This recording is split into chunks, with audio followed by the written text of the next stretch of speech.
My cheating ex-girlfriend is 7 months pregnant, and I found out the kid isn't mine. I kicked her out, and now people are calling me a monster for doing that to a pregnant woman with nowhere to go.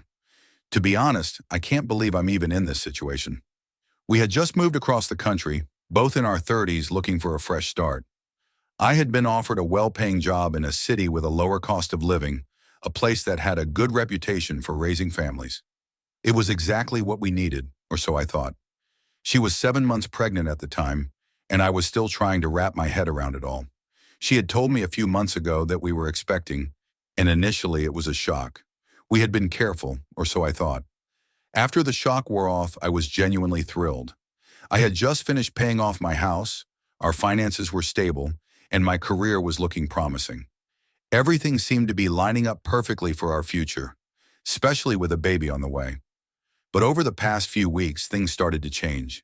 She became distant, colder than usual. At first, I chalked it up to pregnancy hormones, thinking it was just part of the process, so I gave her some space. I tried to reassure myself that everything would be okay.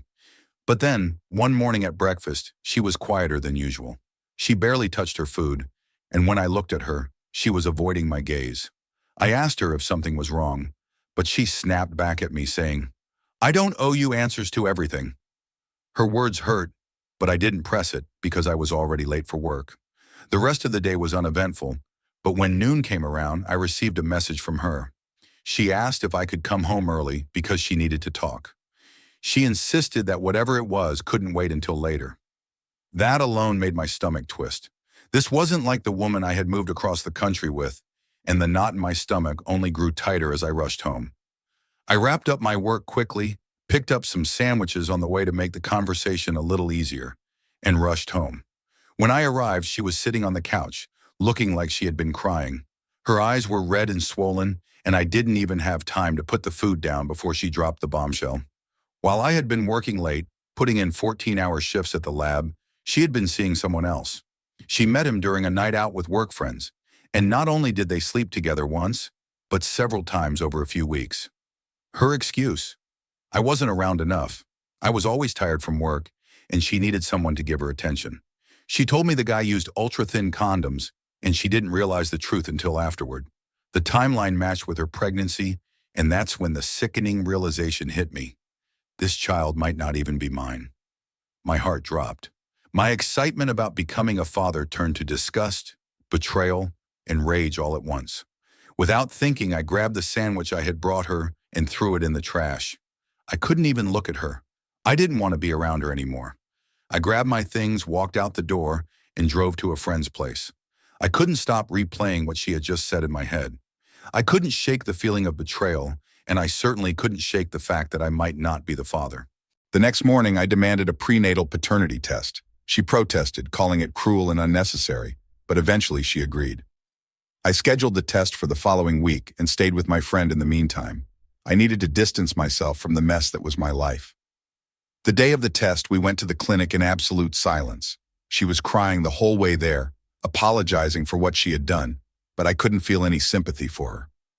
The test didn't take long, and after dropping her off at the house, I went back to my friend's place. I didn't want to be there with her. I couldn't face the wreckage of our relationship. That afternoon, the results came in. I'm not the father. I couldn't breathe for a moment. It felt like the world had collapsed.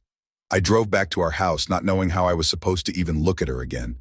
She begged me to reconsider, telling me that I couldn't just leave her homeless, pregnant, and alone. She kept repeating that she loved me and that we could raise the baby together. But in my mind, it was too late. The trust I once had in her was completely gone.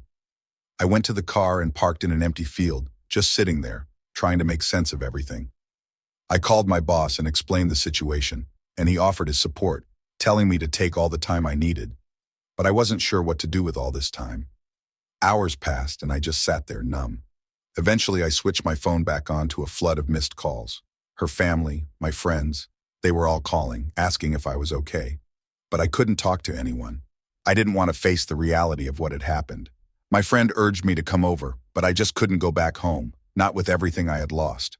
Now I'm just lost, unsure of my next move. She's begging for forgiveness, and her family is pressuring me to reconsider. But after everything that's happened, I'm not sure if there's even a way forward. What am I supposed to do now? Update. I took a few days off work, hoping to cool down and think things through.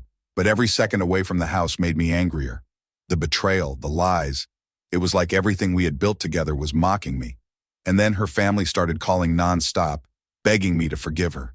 They said she was just scared, that she made a mistake, and that stress can make you do crazy things. They guilt-tripped me, saying I shouldn't abandon her and her child. I had enough. I couldn't take it anymore. I went back to the house, determined to settle things once and for all. When I walked in, she was sitting in the nursery, the room we had decorated together. She was looking at the crib I had spent hours assembling. She had the audacity to look at me and say, "I know this is hard for you, but I love you, and we can still raise this baby as a family." I nearly laughed in her face. Raise this child? The child she conceived with some random guy while I was working tirelessly to provide for us? I told her flat out that any shred of a family we had was gone the moment she decided to sleep with someone else. She began to pull out every card in the book. She said she didn't know what to do, that I was being heartless. Heartless? She had cheated and now I was the bad guy? Then she dropped another bombshell. She hadn't actually cut contact with the guy. She admitted he had been texting her nonstop, trying to be there for her and the baby. She tried to spin it like she was the victim in all this, that she needed comfort. I couldn't believe what I was hearing. This wasn't a mistake. This was a betrayal that had been going on for weeks. As if on cue, my phone buzzed. It was a message from her mother. "You should be ashamed of yourself, abandoning a pregnant woman and your own child like this." I was furious. She had told her entire family that the baby was mine, making me look like a deadbeat who was walking away from his responsibilities. Her family had been dragging my name through the mud. I called her out on it, and she stammered, saying she needed support and that her family wouldn't understand if they knew the truth. I had enough. I told her she had 24 hours to pack her things and get out of my house. If she contacted me or my family again, I'd get a restraining order. She tried to cling to me, crying and begging, but I was done.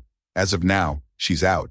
She's supposedly staying with a friend, but her family is still texting me, calling me every name under the sun, saying I'm ruining her life. She's even tried to reach out, saying she was hormonal and scared to be a mom, like that somehow justifies what she did. I'm seriously considering blocking her and her entire family. I've never been this furious in my life. Final update. I spoke with a lawyer to make sure everything was legally sound. I wanted to confirm that I had every right to kick her out and to discuss options for handling her family's online smear campaign. We even arranged to send them copies of the paternity test results to clear up any doubt. The morning after everything happened, I went to the place where she was staying, bringing my friend along for backup. When she saw me, she waddled over, hugging me, crying, and begging me not to end things. I remained firm. I handed her a plane ticket, told her to pack her things, and dropped her off at the airport.